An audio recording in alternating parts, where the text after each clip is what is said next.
telefónicamente con el cabo Elías Maquera, uno de los sobrevivientes del incidente trágico ocurrido en Ilave. Muy buenos días, cabo, gracias por atendernos. Muy buenos días. Ante todo, recibe usted nuestras condolencias por la pérdida de 6 de sus compañeros en circunstancias tan trágicas en Ilave, pero cuéntenos, ¿qué fue lo que pasó realmente? ¿Qué fue lo que ocurrió? Muy buenos días. Lo que pasó es que nosotros estuvimos con dirección a Juli. Nuestro objetivo era llegar a Juli, apoyar a nuestros compañeros que allá necesitaban bastante apoyo.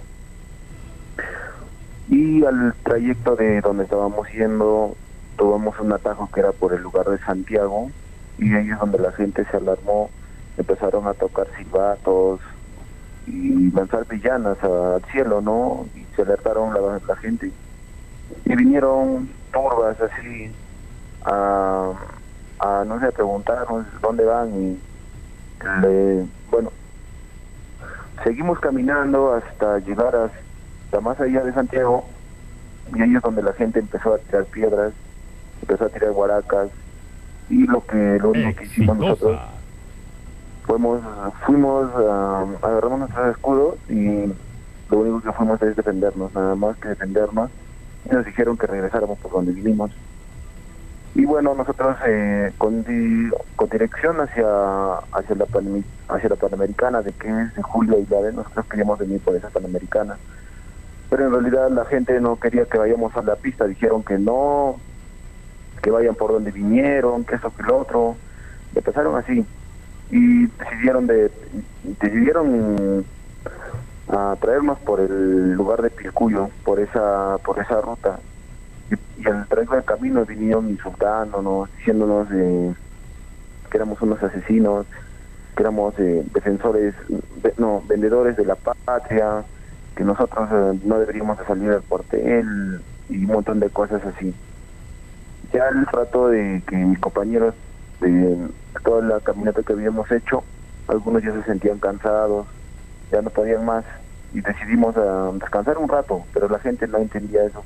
Decían que yo cuando era yo militar era así. Empezaron a hablar un montón de cosas que en realidad a uno incomodaba, pero en realidad lo único que hicimos nosotros es mantener la calma, y así caminando, vinimos hasta Pilcuyo, pasamos por Pilcuyo, y al llegar al centro poblado de Ocoña, y la gente había estado en los cerros ya, ¿no? Así bien parados en los cerros. Se les notaba que trataban de hacer algo. Y ahí es donde vino la patrulla que estaba de apoyo, cuando supuestamente estaban de civil, y ahí es donde la gente pensó que esa patrulla eran policías, dijeron que ellos son policías, son todos, y ahí empezaron a tirar piedras, empezaron a tirar guaracas en sí, y la gente se metió al medio de las patrullas a agarrar a la gente, a mis compañeros que estaban vestidos de civil, los empezaron a agarrar, los empezaron a golpear, a tirarlos piedras, porque pensaban que era policía. Y seguimos caminando al ver que ya estaba ocurriendo bastantes de mis compañeros ya estaban heridos, ya con la cabeza rota, algunos ya tenían dolor ya en las espaldas, en el brazo, algunos. Y vimos que por el cerro que estaba al frente, por el camino que íbamos a ir, bueno, supuestamente de ahí la gente se paró bastante. Y lo único, como la gente de atrás nos estaban persiguiendo, tratamos de pasar por la orilla del río, pero la gente del cerro bajó bajó corriendo, con guaracas, así, con vellanas, y ahí es donde de todos decidieron cruzar el río. Decidimos cruzar el río porque era la única salida y para salvar nuestras vidas, porque en realidad la gente decía, no, los vamos a linchar, vamos a matar, los vamos a hacer, hay que llevarlos a la plaza, y algo así, muchas cosas, de esas cosas nos dijeron, y al rato de pasar, todos estábamos pasando en dos grupos que eran hombres de cadena, ¿no? Que se estaban agarrando la mano bastante fuerte. El primer grupo logró pasar, el primer grupo logró pasar y ellos donde el segundo grupo le empezaron a tirar piedras. Le cayó a uno de mis compañeros, le cayó piedra y ahí es donde empezó a soltarse la gente. Bueno, mis amigos, mis compañeros ya se empezaron a soltar ahí. Y una vez que se soltaron... o sea que lo que usted dice, Cabo, es que se soltaron porque les tiraron piedra, pero lo que dice la gente, incluso el testimonio de un periodista puneño que estaba exactamente en el lugar, dice que en realidad en ese momento no había un enfrentamiento entre los pobladores y los miembros del ejército. Pero usted dice que no. Sí hubo un enfrentamiento donde nos estuvieron tirando y en las noticias sí salió. En el Facebook sí se publicó que había un enfrentamiento en el Camal, frente al Camal, sí hubo un enfrentamiento. Lo que hicimos nosotros es cuando ya cuando toda la cadena de hombres que se empezó empezaron a soltarse, y ahí es donde los que pasaron ya primero empezaron a sacarse su ropa y empezaron a ayudar a los que no sabían nadar, porque prácticamente a todos les había preguntado, los que no saben nadar, agárrense fuerte. Y por eso es que todos estábamos pasando al otro lado del río, agarrados de la mano. Y ahí es cuando cayeron piedras a mis compañeros y empezaron a soltarse. Y a los que no podían nadar, lo ayudaron, y hicieron todo lo posible por ayudar a los demás. Pero había un grupo de personas que no pensaban lo mismo que los demás violentistas, no pensaban lo demás. Y ellos entraron a apoyar a los militares que se estaban ahogando. Y como los ayudaron, y a esa persona que le ayudó, y a esas personas lo agredieron, lo dijeron que muera, ¿por qué lo salvas? Lo dijeron esas cosas. Pero hubo una división, usted dice, Cabo, o sea, había gente que le lanzaba piedras a los militares, pero había por el otro lado gente de la propia comunidad que estaba tratando de ayudarlos de ayudar a rescatarlos. Sí, había unas cuantas personas que ayudaron bastante. Dijeron que yo también soy del ejército, yo también sé cómo es el ejército.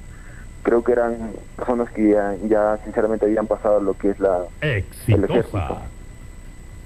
Ahora, el tema a cabo es este. ¿Qué otra opción tenían ustedes? ¿Enfrentarse a la población y hacer uso de sus armas? No. En realidad, habían técnicos oficiales que querían emplear las armas, querían hacer tiros, ¿no? Pero en realidad el capitán que estaba al mando dijo que no hicieran tiro, que no dañemos a las personas, que no hagan daño, que él prefirió arriesgarse en que arriesgara la vida de los pobladores. Claro, porque ¿qué hubiera pasado si ustedes disparaban? O sea, ¿cuántos hombres había en esta patrulla? ¿Cuánta gente era? ¿Cuántos miembros del ejército había? Eran 42 personas, pero dentro de los 42 personas solo no portaban casi todos no portaban armas, solo portaban escudo y vara, nada más. O sea, miembros del ejército con escudo y vara. Sí, no portábamos armas. Solo portaba armamento el que estaba el capitán al mando a las patrullas y los técnicos suboficiales. Algunos tenían escopetas de perdigones de goma, no tenían perdigones de vidrio. O sea, que la policía les había entregado, entiendo, o sea, porque eso no son armas de uso militar, ¿no? Supuestamente. Qué cosa increíble lo que nos cuenta acá, o sea, pero o sea, yo reflexionaba, ¿no? Cuando recién se supo la trágica noticia, prácticamente en el momento que estaba ocurriendo, porque la información se conoció literalmente en vivo. Y yo pensaba, la otra opción, ¿cuál era? O cruzabas el río o tomabas la decisión de enfrentar a balazos a los manifestantes y ahí hubiera pasado cualquier cosa, ¿no? Sí. Sí, en caso que... Bueno, en ese caso, como usted me dice que hubiésemos agarrado balazos, no tomó esa decisión el capitán, más dijo que no hay que hacer daño a la población, porque no me gusta hacer eso, no sé, creo que se puso así algo sentimental, dijo que no que no agarremos a la población contra nosotros, que hay que tratar de evitarlos, que hay que tratar de alejarlos, y lo único que hicimos es cruzamos el río, cruzamos el río, todos dijeron cruzamos el río y ahí vamos a estar ya más o menos, ya vamos a estar aquí, no va a pasar la gente, porque la gente que nos estaban arreando como animales, venían en moto, venían en carros, venían en bastantes cosas. Ahora, qué tragedia, ¿no? Ahora, después de los fallecimientos y el rescate de los cuerpos, ocurrió algo impresionante, Cabo, que fue el homenaje que se le hizo a los soldados muertos en Ilave, ¿no? Sí. O sea, estaba la plaza literalmente llena. Sí, estaba literalmente llena, según que yo sé. Porque yo en realidad estoy internado en la enfermería del Fuerte Pachacútec del cuartel. Usted está en Pachacútec ahora, en el que era el destino a donde querían llegar, ¿no es cierto? No, yo estoy en el cuartel de Ilave. Estoy en el cuartel de Ilave, ya. Sí, estoy internado yo. Y ahora, ¿y cuál es la situación con la población en este momento? ¿Cuál es lo que usted sabe después de este penoso y dramático incidente? ¿Cómo han quedado los ánimos? Bueno, literalmente no sé nada de allá afuera porque no me llegó bastante nada de información. Estoy acá nomás y como estoy fracturado la espalda del golpe que recibí bastante. Ahora, y no puedo moverme bien. Ahora, pero usted fue de los que cruzaron el río, ¿no es cierto? ¿Usted estuvo en el primer grupo que cruzó el río o no? Sí, yo estuve en el segundo grupo donde se rompió la cadena. Sí, donde literalmente yo ayudé a 7 de mis compañeros donde ya se rompieron la cadena y ahí es donde le ayudé a agarrar a los demás que literalmente casi también se hacían llevar por la corriente. Ahora, el problema ahí no solamente es la corriente, sino que entiendo que es una zona del río que es profunda y además es agua muy fría, ¿no, Cabo? Sí, es bastante fría. Ahora, ¿cómo usted ya está en proceso de recuperación en este momento, me dice? Sí, estoy en proceso de recuperación, ya me estoy recuperando. Ahora, y de los miembros del ejército fallecido, todos eran muy jóvenes, ¿no? Eran muchachos de 20 años, incluso entiendo que hay 2 que ni siquiera tenían 20 años. Y son de la zona, son la mayor parte de Juli, me parece, ¿o no es así? Sí, literalmente, porque allá en Santiago había unas señoras que lloraban porque dicen que eran sus familiares, verlos maltratar, y había señoras que lloraban, decían que no los hagan nada, que son sus propios hermanos del lugar. Pero por supuesto.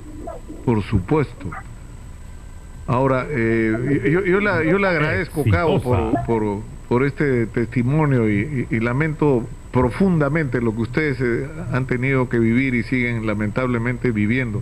Estamos justamente poniendo en la pantalla las imágenes en Ilave, que son impresionantes, ¿no? Porque son soldados que han muerto enfrentando o a raíz del enfrentamiento a las protestas y son llevados en hombros por los protestantes, que es una manera de rendirles homenaje, ¿no? De llorar su pérdida también, ¿no? Sí, literalmente. Qué tremendo. Le agradezco mucho, Cabo, y espero que se recupere usted no solo de los males físicos, sino del dolor que uno siente cuando lo escucha, que usted lleva en el corazón. Muchas gracias por atendernos. Muchas gracias. Gracias a usted.